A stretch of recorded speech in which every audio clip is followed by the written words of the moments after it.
The games made in Quebec, I think they really have their own feel, but we're in a situation where we're the only French-speaking people in North America. So we're North American, and we're exposed to a lot of American media, but it's not our first language. At the same time, I was exposed to a lot of European media also. So we have that maybe unique cultural background that is, mainly North American, but with a lot more influence from France, for example, because, on TV, for example, me growing up, I didn't know a single word in English. Even up to until I become an adult. So sorry for my accent, exotic. But at the same time, for example, growing up, so I couldn't play games that were in English that were narrative. So Final Fantasy, for me, they were just in English. So it's a bunch of letters. I don't understand anything. But at the same time, there was a lot of Japanese-French partnership for anime at the time. So they were made in French with co-production. So us would be feeding a lot of those TV shows growing up that nobody else in America knows. So then when growing up and start understanding English, then I would start playing those Japanese games and they would connect with me, for example. Connect with me because they speak the same language that I saw in my little morning cartoons. Even comic books in French and comic books in English, it's totally different. French, it's a little bit more realistic, so the Tintin, Spirou, and things like that. And American, it's more about superheroes. So growing up, I knew Spider-Man, but I knew also Tintin. So it creates that maybe unique tapestry.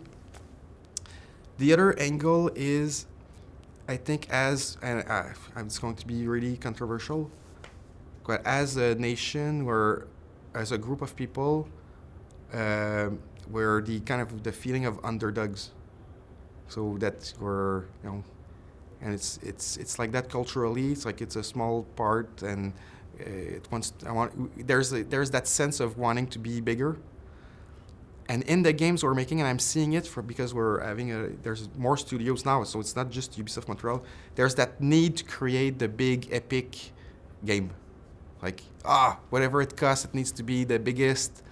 And I think that there's a need of being recognized, but maybe it's not necessarily elsewhere. So you're going to see the Santa Monica production. They're way more Hollywoodian, and they nailed it perfectly. In Quebec, where we have the aspiration, and sometimes the edge are a little bit rougher, even in terms of story, where it's not our first language.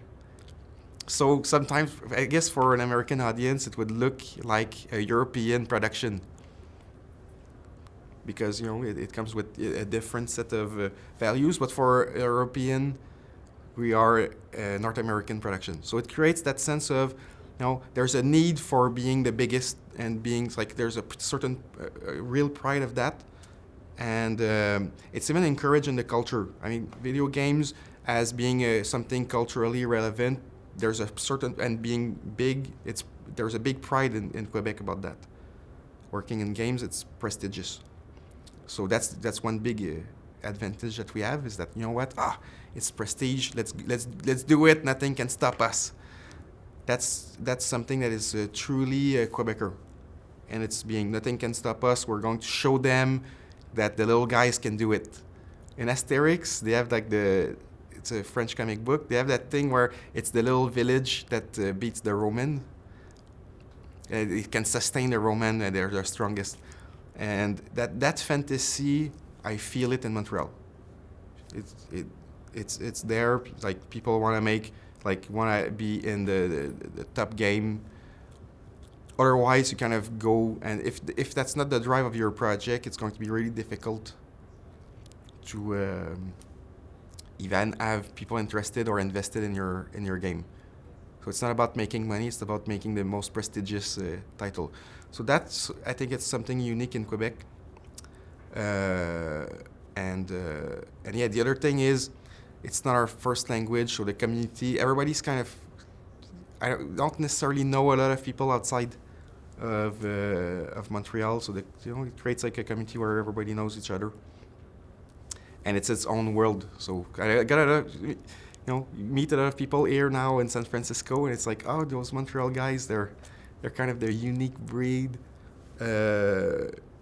But it's difficult to express ourselves in English. If we're together, even in meetings, then it turns quickly in French, so it can be frustrating for other people because that's the language of the heart.